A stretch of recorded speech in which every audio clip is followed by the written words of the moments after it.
I felt motivated to just do a quick video on the subject of doubt. This morning I was memorizing a verse from Saundarananda, Canto 16, which is the longest, probably the most important canto in Saundarananda. And towards the end, we have these prosodic flourishes where there's verses of, like this one is 17 syllables. I shall have a look at it as I'm reciting it, since I made a mess last time, trying to do it from memory. So the meter is called Śikhariṇī, and it starts off with a short syllable, then 5 long syllables, then 5 short syllables, 2 long syllables, 3 short ones, and 1 long one. Once you get used to this idea of how the Sanskrit fits into these meters, it really increases your appreciation of the beauty of the poetry, the form as well as the content. So this particular verse, I'll say it in English first. I somewhat revised the translation as I woke up very early this morning and lay there thinking about it. When an able man hears the plan, but gains no growth, when he knows the supreme teaching, but wins no higher repose, when he leaves home, but in freedom finds no peace, the cause of that is the man's laziness, not an enemy. So if I try in Sanskrit, emphasizing the meter, nayaṁ, śrutvā, śakto, ayam, abhivṛddhiṁ, labhate. So it's abhi, 2 short syllables, vriddhiṁ, 2 long syllables. Vriddhi means growth. So abhivṛddhiṁ means growth. Abhivṛddhiṁ, labhate. He gains no growth. Nayaṁ, so the first syllable is short, then 5 long ones. Nayaṁ, śrutvā, śakto, ayam, abhivṛddhiṁ, labhate. It would be good sometime if we could get somebody to really do a good recitation of Saundarananda in Sanskrit, like we've got already for MMK. Nayaṁ, śrutvā, śakto, ayam, abhivṛddhiṁ, labhate. Paraṁ, dharmaṁ, jñātvā, upari, nivāsaṁ, labhate.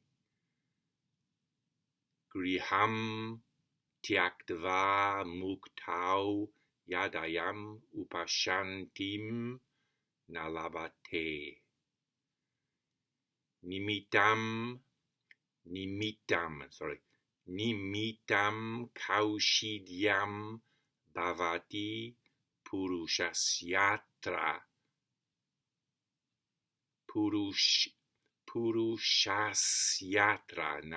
ripuḥ. It doesn't come easy for me without someone to repeat it.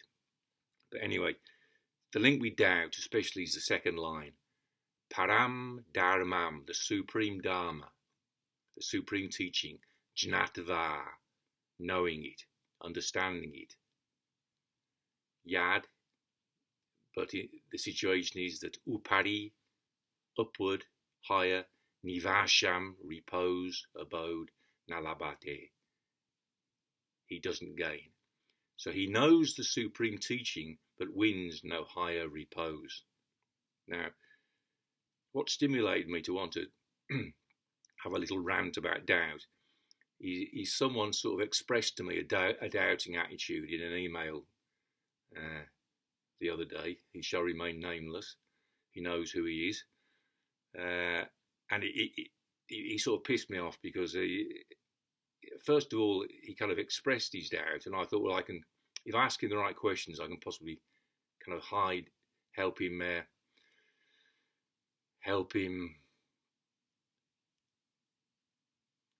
find from within himself what the solution to his problem is. Because I know from experience that, when people have got a problem, the best thing you can do is to listen and ask them questions, especially using metaphors.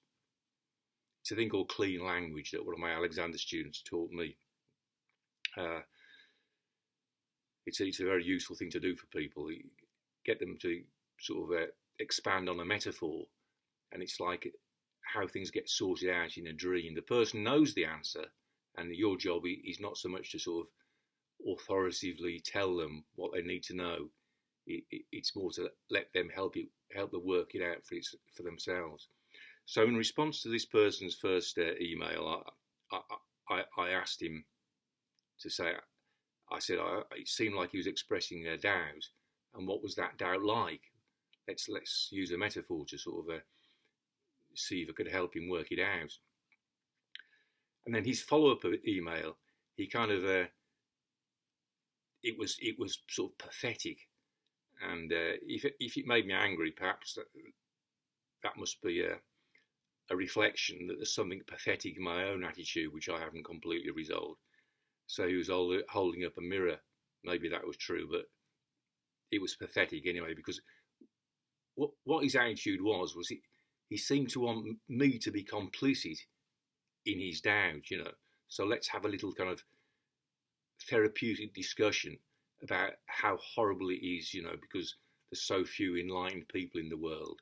So here we are stuck with this doubt. Well, I don't fucking have any doubt, so I wasn't going to play that game. So I can say that so strongly because I know what it's like to have doubt about the Buddha's teaching, and I also know what it's like not to have any doubt. So when I was 27 or 28, I was extremely sort of committed, devoted to the cause for Nishijima Sensei, and he recognised that, and so I was the first person that he offered to transmit his dharma to. In the end, the first person was Mike Latchford, but that was a couple of years later. I'd kind of got the ball rolling by helping Nishijima Sensei set up the Zen dojo in Moto Yawata, which I made a pig's ear of in the end because I was too committed, really. I cared too much about everything. But anyway, the point is that at that time I declined his offer because simply because I doubted, simply because of doubt. I didn't want to receive the Dharma without really being free of doubt. Simple as that. So I know what it's like to have doubt, and I also very strongly didn't want to be a bluffer. I didn't want to pretend that I knew everything when I didn't.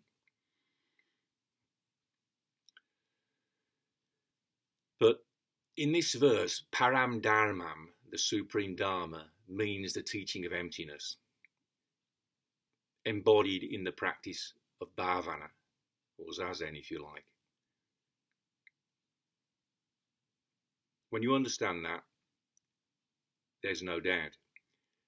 So Nagarjuna says, Ya pratītya-samutpādaṃ paśyatīdaṃ sa paśyati, duḥkhaṃ samudayaṃ caiva nirodhaṃ margam evacha. He who sees dependent arising sees this: suffering, its coming together, its cessation, and the path itself. So dependent arising and emptiness are synonymous. So if you look at Asvaghosa's account of the Buddha's enlightenment in chapter 14 of Buddha Charita, it's clear that what removed the Buddha's doubt was seeing how everything happens depending on everything else happening, the teaching of dependent arising, or emptiness. And there again, if you look in Saundarananda Canto 17, which follows the verse I've just been reciting in Śikhariṇī meter. Nanda's progress through the 10 fetters is described very clearly. And fetter number 2 is doubt, vicikitsa. So the fetter number 1 is atmadrishti, the self view, which is the antidote to that, of course, is emptiness, which says that there is no existent self. The self is empty of self-existence. All things are empty of self-existence, but full of everything else that's happening. That's the teaching of emptiness. That takes away that when you understand that, the first obstacle is overcome. Then the second obstacle also, Nanda overcomes it when he sees the obstacle in light of emptiness. So it's not a question of just understanding intellectually. You have to understand that Zazen is not something to put on a pedestal. Zazen is what the Buddha called bhavana. And bhavana is letting happen. The operative word being happen. What happens is happening empty of self-existence. If it was a self-existing something, it wouldn't be able to happen. It would be stuck in self-existence. You understand this by making your own fucking effort. Writing an email to me and hoping that I can help you out with it is bullshit. That's what annoyed me about it. We'll never get anywhere if people sit there believing the bullshit that the BBC and all that crap. This is what annoys me. People are just like sheep, believing other people's views and opinions instead of working on their fucking selves. It's like I said to my brother, send your own fucking knees forwards and away. I can't send your knees forwards and away for you. Knees forwards and away is the Alexander direction that brings us back into our own back. When we care too much about things, we lose our own back. We kind of, how can I help you, No. Stay back in your own back. Send your own fucking knees forwards and away. Make the effort to allay doubt. And paraṁ dharmaṁ, the supreme teaching, what do you think I've been doing for all these fucking years? Not being satisfied with the content of Shobogenzo, going back to find clearer water further upstream with Asvaghosha's teaching, and then understanding that ever more clearly in light of Nagarjuna's clarification of the meaning of emptiness. There's no excuse for having a doubt. If you've got a doubt about the Buddha's teaching,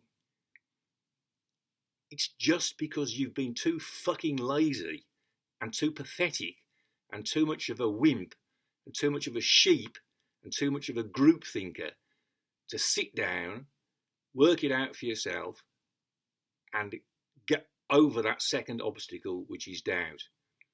It's only after we've got over those 3 obstacles of selfish view,